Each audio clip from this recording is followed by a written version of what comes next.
gonna hit the barrels. We're gonna turn with the thing. I'm gonna stay in this lane right here. But there's like 3 lanes. I'm pointing this way, what is that? There's like 5 lanes. Do you see where my finger is? At the street, turn left. What street? Oh, it's right. At the light, turn left. Where in this parking? What is this guy doing? Thank you. Here. This is what we do in our child house.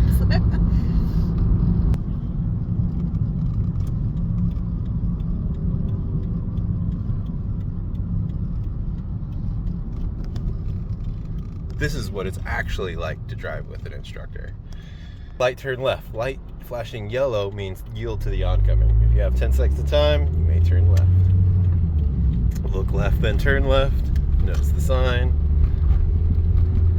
Railroad tracks. Even though the arm that comes down still means that you still gotta check. Think of a bus. Buses have to stop and look, right? That says a lot about why you've got to check. Is if the bus has got to stop, you still need to look, because imagine the risk of a train just blowing through without that arm coming down. It's electronic, so electronics fail from time to time, so you're still going to need to check, make sure there's no train. All right, with this, it's all about positioning and timing. You need to make it so that you can pass the mailman without oncoming. So we're going to let the oncoming go first. You're across the line. Proper driver ed says signal, yes. Blind spot check included. Signal right again. Signal right, middle mirror, side mirror, blind spot. And then you got speed limit 45, or recommended 45. That talks to the people that go too fast and the people that go too slow. It's saying people who go 55, don't go 55 right here. It's also saying the people that go 35, speed up. So yeah, also think of the edges of the streets here. You've got big ditch, trees, rails, driveways coming out of the edge. I always talk about, notice the difference between the edges of the road here versus the freeway. On the freeway, it's flat. There's lots of room for error if you were to crash or lose control. You're gonna slide, you're gonna hit that flat edge. But here, you go 55, 65 and hit that side of the road, you're likely to flip your car, hit things that you don't want to. It's gonna hurt real bad. Also, think of those fences. Those white picket fences, those are probably the most scariest things that you could ever hit. Reason being is those poke through your car. I don't know about you, but I don't want to be impaled. Also, think of people who come out of driveways that don't surge properly. They only stop at what they think is the edge and then pull out slowly in front of you, like, I don't know, grandma, grandpa. Sometimes they do that. So go 55, 65 on this. You're likely to hit that person. This is also a very strange intersection. If I don't give an instruction, it means you're going straight, by the way. So underneath the sign gives you a clue. It's trying to warn you. It says oncoming doesn't stop. So you have to yield to the oncoming even if they don't signal. Cross traffic has a stop sign. That line is the clue. The reason why you got to yield to oncoming, sometimes people turn left without a signal. So that's why you always got to be real careful of the oncoming if they do not have to stop. Is wait till they commit to going straight and then go across. Share the road with bikes and pedestrians. Keep an eye out for deer. Isn't it great to have a co-pilot? Don't you wish that there was somebody with you always giving you good information as you drive? And then notice what we see here. We see green street sign, the worker on the side. You have priority over the side. So that guy is technically supposed to let you get through in your lane first before he crosses into yours, which again, that's position and timing. Green street sign again, that means crosswalk. So if somebody wanted to cross right there, you'd have to let them. At the light, turn right. Notice the clue here. How to tell that this is an all-way stop. It is not the light. The light's just a reminder that you have to. The clue is underneath the sign. It says all-way. So whoever stops first gets to go first. So once you settle and nobody stopped before you, you get to enter before them. If you add in right blind spot, even better.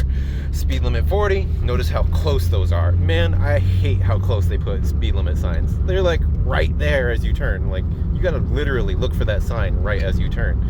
when I first started driving, I found that I was guessing everywhere I went. That was just the reality of driving. I couldn't figure out what the speed was. I was just guessing. All right, back to what you're seeing. You see a green street sign on the right. That is a clue for an intersection. Again, that's unmarked crosswalk. If a pedestrian wants to cross there, you have to let them, as long as they're within the lane you're in or the lane next to you.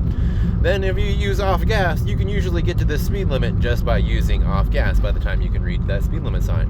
Then the light up ahead that you're seeing is a very unique light. You don't see a lot of lights like this. It says up on the sign, stop here on red. Now, the only time that this actually turns red is if a pedestrian pushes the button to cross. Otherwise, it just is off and you get to drive through it, which normally, if you saw a light that was malfunctioning, you would treat it as an all-way stop. Whoever stops before you goes before you. If it's a tie, person who hesitates goes second. Or the person who shows movement in the tie usually goes first, and that's just the reality of an all-way stop. And then if there's no conflicts between two people, you can stop at the same time. You can go at the same time. And so for here, notice that we can see the rear tires touching the pavement. That is the distance that you need in order to evade rear end collisions. Then at the light, we're going straight. So every time you enter through an intersection, it's always good to make sure that there's no questionable speed, no speed limit again. So if you ever see questionable speed coming in from the side, don't get in front of it. If you see questionable speed, don't get in front of it.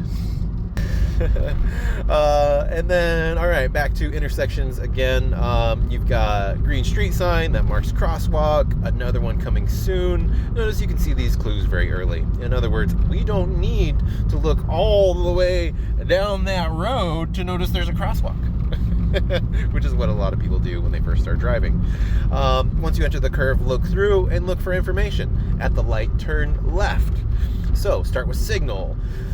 Middle mirror first, side mirror second, then blind spot check and move over. Even though we know nothing was there, we still got to check, because think of the young teen driver that's going to try and cut you off and get to that turn lane before you.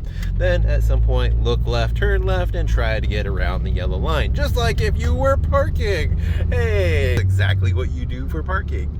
Let's move on. Green street sign on the right. Again, that means crosswalk. Green street sign on the left. Another unmarked crosswalk. Right lane ends, so we should always check to make sure no one is coming up behind us and cutting us off like a young teen boy would, or maybe that dad driving his truck.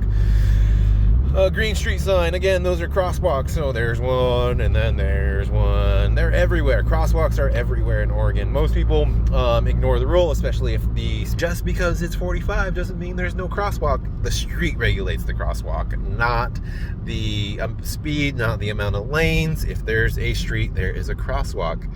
Then for red lights, it's always good to tell your students the longer you take to stop, the better. This will make it so that they're more smooth, and in the end, you'll find that super smooth stop where you barely feel it. Perfect example. What a good driver right there. Search for 2 seconds, make sure no one's running red lights, and continue through. Then you've got a warning sign. Usually warning signs are warning you for a reason. This one's warning you because sometimes people pull out from that street that don't have a good view, so you got to be prepared to stop if they're going to go for it. And then this road used to have a speed limit sign right there, but it got knocked over and never put it back up. So it's 45 on this road.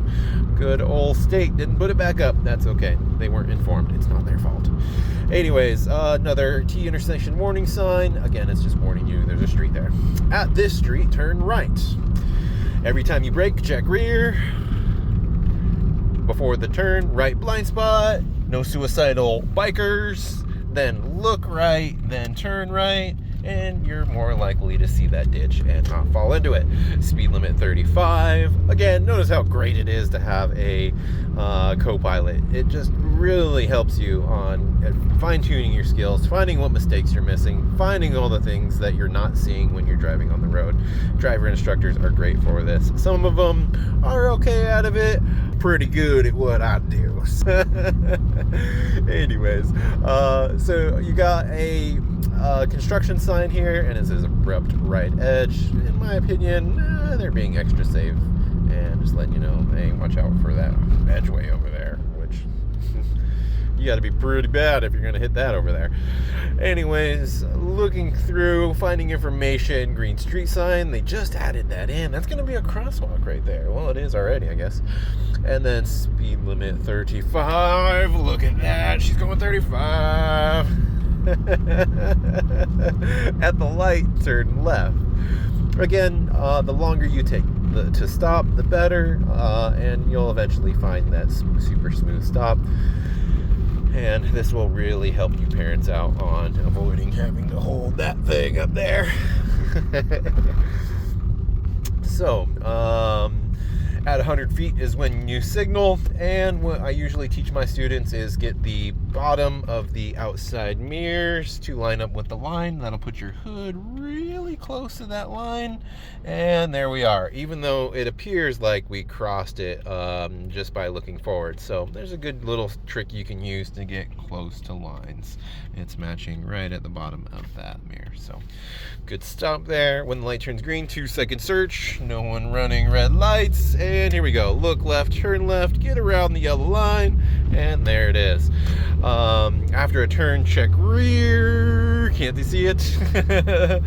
And then speed limit 35. Again, that's everything an instructor is going to tell you to do and get you really honed in on your overall driving ability.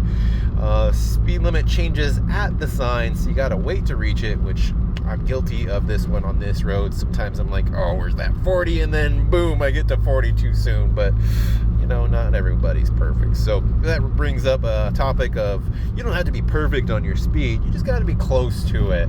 As long as you're within 4 miles an hour of the speed limit, instructors are generally okay with what you're doing, as long as you're not maintaining over for too long of a period.